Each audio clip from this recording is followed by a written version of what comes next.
सालों पहले एक घने जंगल में कुछ जानवर रहा करते थे। उनमें से एक शेर था और उसकी सेवा में हरदम सियार, भालू, चीता और उल्लू रहते थे। सियार को शेर ने अपनी सेक्रेटरी, चीता को अपना अंगरक्षक और भालू को अपना गृह मंत्री बनाकर रखा हुआ था।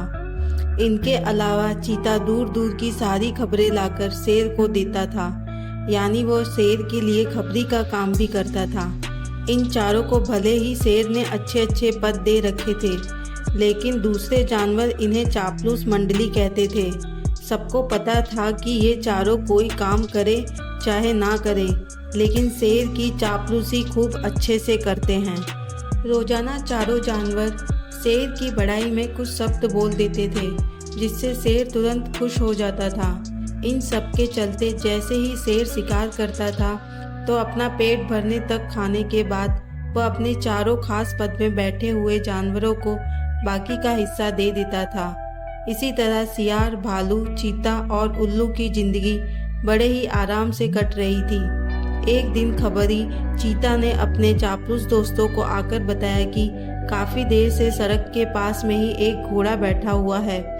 भालू ने सुनते ही पूछा कि क्या वो अपने काफिले वालों से बिछड़ गया है। चीते ने इस सवाल को सुनते ही कहा कि चाहे जो भी हो, हम उसका शिकार करवा देते हैं शेर से। उसके बाद कई दिनों तक हम उसे आराम से खाएंगे। इस बात को सहमति देते हुए सियार ने कहा कि ठीक है, मैं जाकर राजा से यह बात करती हूँ। इतना कहकर सीधे सियार शेर के पास पहुँचा और बड़े ही प्यार से बोला, महाराज, हमारा दूत खबर लेकर आया है कि एक घोड़ा हमारे इलाके में आकर सड़क के किनारे में बैठा हुआ है।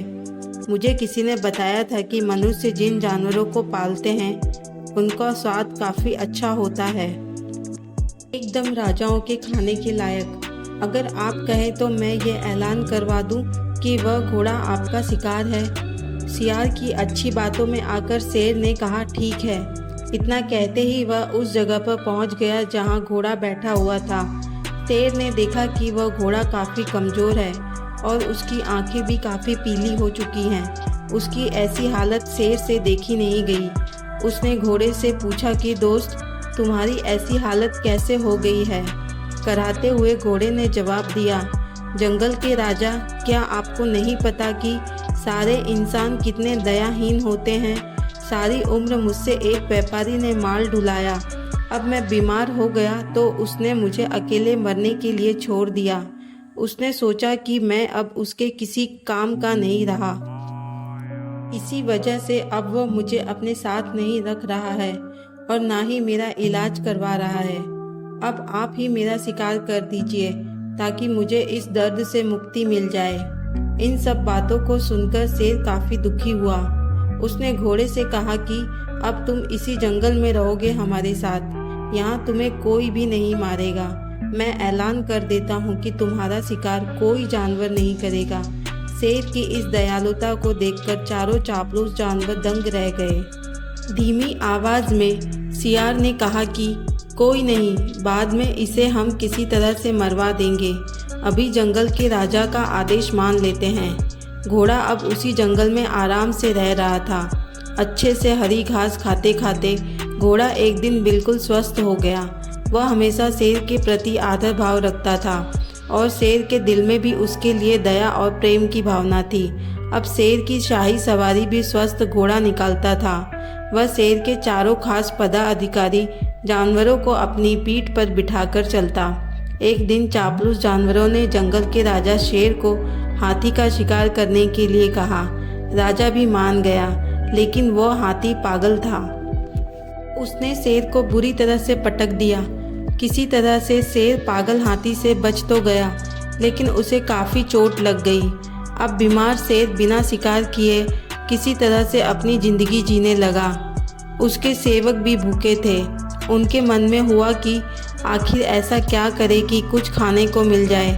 फिर उनका ध्यान हट्टे खट्टे हो चुके घोड़े पर गया।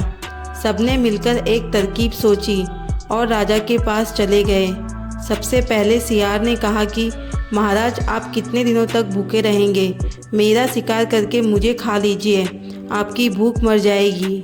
फिर उल्लू कहने लगा कि राजा साहब, सियार का मांस खाने लायक नहीं होता है, आप मुझे खा लीजिए।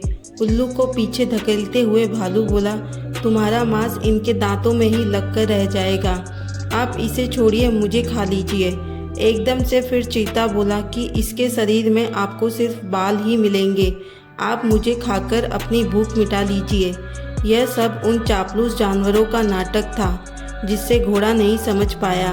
उसने भी एकदम से कहा कि महाराज, मेरी जिंदगी तो आपकी ही दी हुई है, आप इस तरह से भूखे क्यों रहेंगे, आप मुझे मारकर खा लीजिए। चारों चापलूस जानवरों को इसी बात का इंतज़ार था। उन्होंने एकदम कहा कि ठीक है महाराज, आप घोड़े को ही खा लीजिए। अब ये खुद ही कह रहा है कि आप मुझे खा लो, और इसके शरीर में मांस भी काफ़ी ज़्यादा है। अगर आपकी तबीयत ठीक नहीं लग रही है तो इसका शिकार हम कर देते हैं। इतना कहते ही चीता और भालू ने मिलकर एक साथ घोड़े पे हमला कर दिया। कुछ ही देर में घोड़े की मौत हो गई और उन्होंने उसे अपना भोजन बना लिया।